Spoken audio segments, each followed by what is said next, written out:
Hello friend, मैं हूं नीना और स्टडी विद नीना में आप सभी दोस्तों का स्वागत है। आज की क्लास में हम सब पढ़ने वाले हैं झारखंड के क्षेत्रीय राजवंशों के बारे में, क्योंकि झारखंड में बहुत सारे राजवंशों का आवागमन हुआ। एक आए, दूसरे आए, तीसरे आए, इस प्रकार से। तो आज की क्लास में कुछ हम लोग देखेंगे, क्योंकि बहुत सारे के बारे में हम लोगों को पढ़ना है और ये जेपीएससी एग्ज़ाम के लिए बहुत महत्वपूर्ण है। और यहाँ पर वस्तुनिष्ठ प्रारूप है प्रश्नों का। तो क्षेत्रीय राजवंश अर्थात क्षेत्र से संबंधित झारखंड का जो क्षेत्र है, उसमें अलग अलग राजवंश है। तो आज की क्लास में मैं आप लोगों को पलामू के रक्सैल वंश के बारे में बताना आरंभ करती हूँ और मैं जितने भी राजवंश आए सभी के बारे में बताऊंगी। ये प्रारंभ में बहुत ही प्रभावी थे। पलामू के रक्सैल वंश बहुत ही प्रभावशाली थे। जाहिर है कि जैसे भी कोई भी वंश का आना होता था तो उनमें वो प्रभावशाली होते ही थे, तभी उनका प्रभुत्व हो पाता था उस क्षेत्र में। ये स्वयं को क्या कहते थे? तो राजपूत कहते थे। तो जो राजपूत कहलाते हैं वो कौन होते थे? तो पलामू के रक्सैल वंश होते थे। तो रक्सैल ही खुद को राजपूत कहते थे। इनके दो शाखाएं थी। पहला तो ये खुद को राजपूत कहते, उसके बाद इनकी दो शाखाएं थी। पहली शाखा देवगण होती थी। पहली शाखा का नाम क्या था? देवगण। और दूसरी जो शाखा थी उसे कुड़ेलवा कहते थे। तो दो शाखाएं हैं, याद रखेंगे। पलामू के रक्सैल वंश के दो शाखाएं हैं, पहला देवगण और दूसरा कुड़ेलवा।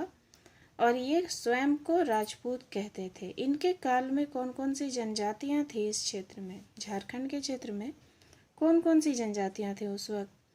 कोरवा, गोंड और खरवार। जब रक्सैल वंश था पलामू के क्षेत्र में, पलामू का रक्सैल वंश जब यहाँ पर प्रभावी था, उस वक्त कौन कौन सी जनजातियां यहाँ पर थी? तो कोरवा, गोंड और खरवार, ये जनजातियां इस क्षेत्र में थी। और ये राजवंश बहुत लंबे समय तक रहा। काफ़ी लंबे समय तक इन्होंने शासन किया। चेरों ने इन्हें अपदस्थ कर दिया। जब चेरों का शासन आया तो उन्होंने अपदस्थ कर दिया और फिर उनका राजवंश उन्होंने स्थापित किया। सिंहभूम का सिंह वंश, सिंहभूम में का जो क्षेत्र था वहाँ पर एक कौन सा वंश था जो प्रभावशाली था? तो सिंहभूम का सिंह वंश। हो जनजाति के अनुसार कुल देवता सिंहबोगा के नाम पर सिंहभूम का नाम पड़ा। हम सब जानते हैं कि जनजातियां अपने इष्ट देव को सिंहबोगा कहती हैं, सिंहबोगा कहकर ही संबोधित करती हैं। तो ऐसी मान्यता है कि सिंहबोगा के नाम पर ही सिंहभूम नाम रखा गया। सिंह वंश का ग्रंथ कौन सा ग्रंथ है? वंश प्रभा लेखन। ये प्रश्न आया है एग्जाम में। तो यह सिंह वंश का ग्रंथ है, इसके बारे में पूरी जानकारी है सिंह वंश की। तो सिंह वंश का ग्रंथ का नाम है वंश प्रभा लेखन। इसकी दो शाखा है, प्रथम और द्वितीय करके। इसके बारे में क्या खास है? तो प्रथम शाखा इस वंश प्रभा लेखन की 8वीं सदी में स्थापना हुई थी। जो इस ग्रंथ में जिसका वर्णन है, तो दो शाखाओं का वर्णन है। पहली शाखा में क्या खास बात थी? तो ये 8वीं सदी में इसकी स्थापना हुई थी और काशीनाथ सिंह इसके संस्थापक थे पहली शाखा में। और दूसरी शाखा में इसके संस्थापक कौन थे? तो दर्प नारायण सिंह। और ये 1205 ईस्वी में इसकी दूसरी शाखा बनकर, दूसरी शाखा के बारे में जानकारी मिलती है। अगला जो वंश है जिसके बारे में मैं बताऊंगी वो है मानभूम के मानवंश। मानवंश के बारे में 10वीं सदी में दूधपानी शिलालेख में इसका वर्णन है। मानभूम के वंश का 10वीं सदी के दूधपानी शिलालेख में वर्णन किया गया है। भूमि राजस्व आंदोलन, भूमि स्वराज आंदोलन उस वक्त महत्वपूर्ण स्थान था इस आंदोलन का भूमि स्वराज आंदोलन। स्वराज आंदोलन जो, या फिर यूँ कहें स्वराज के बारे में आंदोलन करने की का जो नीति था, सिस्टम था, ये बहुत ही पुराने समय से है। तो मानभूम में इस चीज़ को देखा गया है। मानभूम में जब मानवंश थे तो उस वक्त भूमिज स्वराज आंदोलन, जो कि भूमिज लोग ही थे इस वंश में, तो उन्होंने किया था। मान राजाओं ने सवर जनजातियों पर अत्याचार किए थे। जो मान राजा होते थे वो यहाँ की जनजाति थी, सवर जनजाति, उस पर बहुत ही क्रूर बर्ताव करते थे और इन पर बहुत अत्याचार करते थे। सवर जनजाति मानभूम छोड़कर पंचेत में इन्होंने आश्रय ले लिया था। तो क्या करते, परेशान होकर सवर जनजाति ने उस क्षेत्र को छोड़ दिया और मानभूम के क्षेत्र में चले गए। खरगडीहा राज्य ये 15वीं सदी में ये स्थापित हुआ और इसके जो शासक थे वो हंस राज देव थे। ये बंदावत जनजाति के शासक को हराकर हजारीबाग पर प्रभाव डाला था इन्होंने। ढालभूम का ढाल वंश। अब हम लोग ढाल वंश के बारे में देखेंगे।